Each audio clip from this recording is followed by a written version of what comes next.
The Republic of Fiji is grappling with a widespread humanitarian and infrastructural crisis following the passage of Tropical Cyclone Vayanu. The Category 3 system, characterized by sustained winds of 130 kilometers per hour and gusts exceeding 185 kilometers per hour, has left a trail of destruction across the western and northern divisions, with the tourism hub of Nadi bearing the brunt of catastrophic flooding. Tropical Cyclone Vayanu formed in the warm waters north of the Fiji group in early April 2026. While initial forecasts suggested the eye might bypass the main islands, the system's massive rain bands and slow-moving nature resulted in unprecedented precipitation levels. The Fiji Meteorological Service, FMS, reported that over 400 millimeters of rain fell within a 24-hour period in the highlands of Viti Levu. This massive volume of water funneled into the Nadi and Ba river catchments, triggering once-in-a-decade flood events even before the strongest winds arrived. By the morning of April 8th, the Nadi River breached its banks at record levels. The town center, usually a bustling hub for international travelers, was transformed into a brown lake. Commercial heartbreak. Shop owners in Nadi Town reported water levels reaching shoulder height, destroying inventory and infrastructure. Residential evacuations. Low-lying settlements such as Nawaka, Kelaloa, and Moala saw hundreds of families fleeing their homes in the middle of the night. The National Fire Authority, NFA, and Fiji Police Force conducted daring rescues using fiberglass boats to reach elderly residents trapped on rooftops. Infrastructure failure. The Nadi Back Road, a critical artery for the region, was rendered impassable by multiple landslides and deep washouts, isolating several communities from emergency services. As the gateway to Fiji, Nadi International Airport faced significant operational challenges. While the runway remained largely above the floodline, the surrounding access roads were cut off, preventing staff and passengers from reaching the terminal. Major carriers, including Fiji Airways, Qantas, and Air New Zealand, suspended operations for 48 hours. Thousands of tourists remained sheltered in lockdown mode within Denarau Island resorts, which, while designed for surges, faced challenges with power outages and supply chain disruptions. Prime Minister Sitiveni Rabuka declared a state of natural disaster for the Western Division. Over 5,000 people are currently housed in 80 evacuation centers across the country.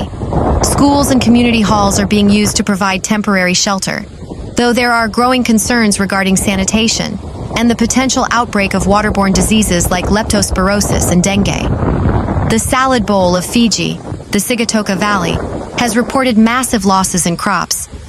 This is expected to lead to a sharp spike in local food prices in the coming weeks. The Australian and New Zealand governments have already pledged initial humanitarian aid packages. RAAF and RNZAF aircraft are on standby to deliver flyaway kits containing tarpaulins, water purification tablets, and medical supplies.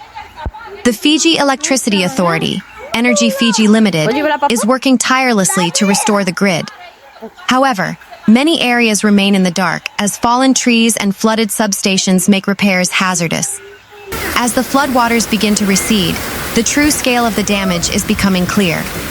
The cost of rebuilding infrastructure, particularly bridges and roads damaged by TC Vayanu, is estimated to run into hundreds of millions of Fijian dollars.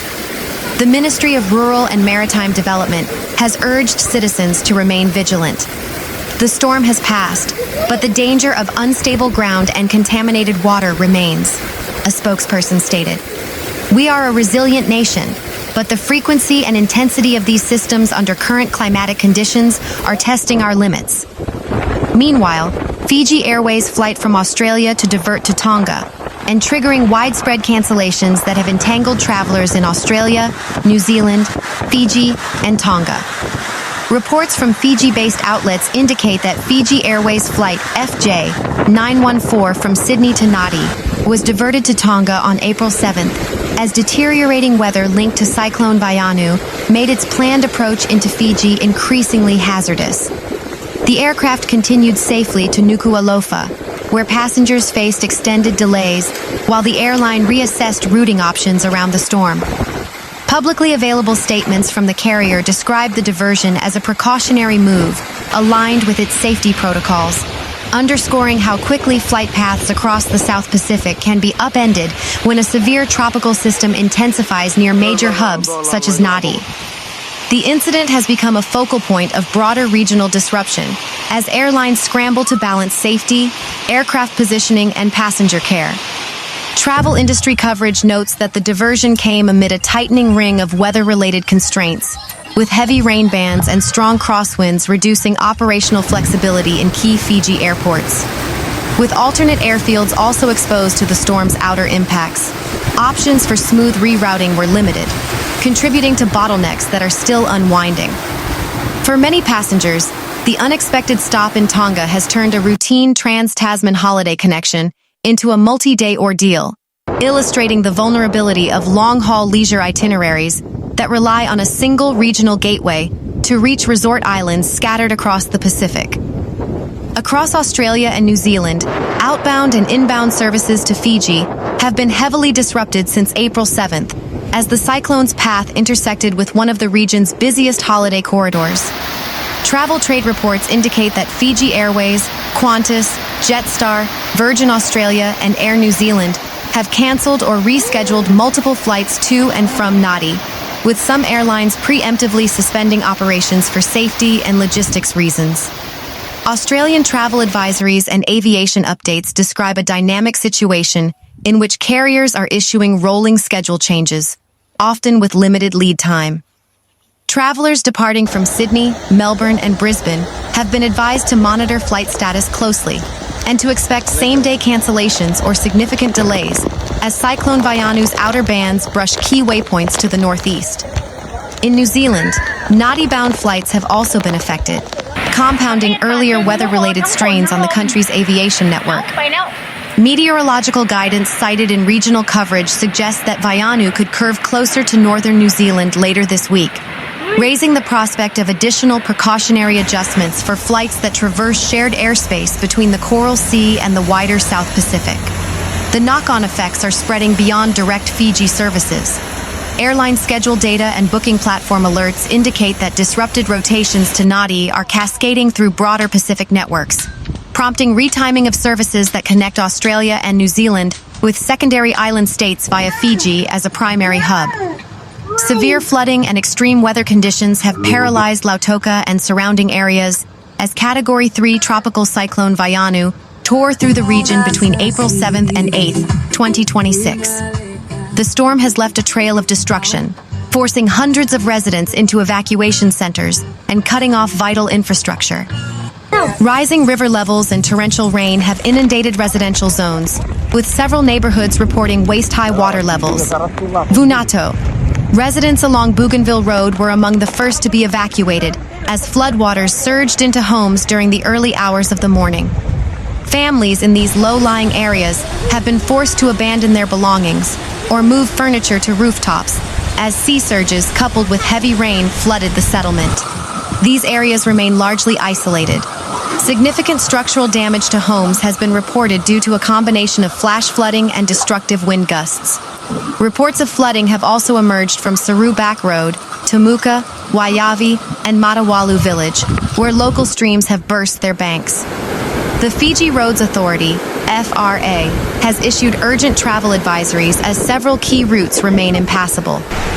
A significant portion of Kings Road between Lomolomo, Lautoka, and Waimalika, Nadi, was temporarily shut down due to deep water and debris. Critical bridges and crossings, including Vaiyavi, Pai, Savu, Navula, and Viti Back Road, are currently underwater or blocked by fallen trees. Many secondary roads, such as Drasa Dam Road, are currently restricted to 4x4 vehicles only, hindering relief efforts to rural farming communities. Energy Fiji Limited reported widespread power outages across Lautoka and the greater Viti Levu area. While restoration efforts have begun, many pockets remain in the dark as crews wait for floodwaters to recede before repairing downed transmission lines. Government-sanctioned evacuation centers are now at high capacity, providing temporary shelter and food rations to displaced families. The Fiji Meteorological Service continues to maintain a heavy rain and flash flood warning for all low-lying areas and small streams in the Lautoka catchment. Authorities are pleading with the public to refrain from attempting to cross flooded roads or rivers, as several near-miss incidents involving vehicles being swept away have already been reported. Recovery efforts are expected to begin in earnest once the cyclone completely clears the Fiji group, though the risk of further landslides remains high due to saturated soil.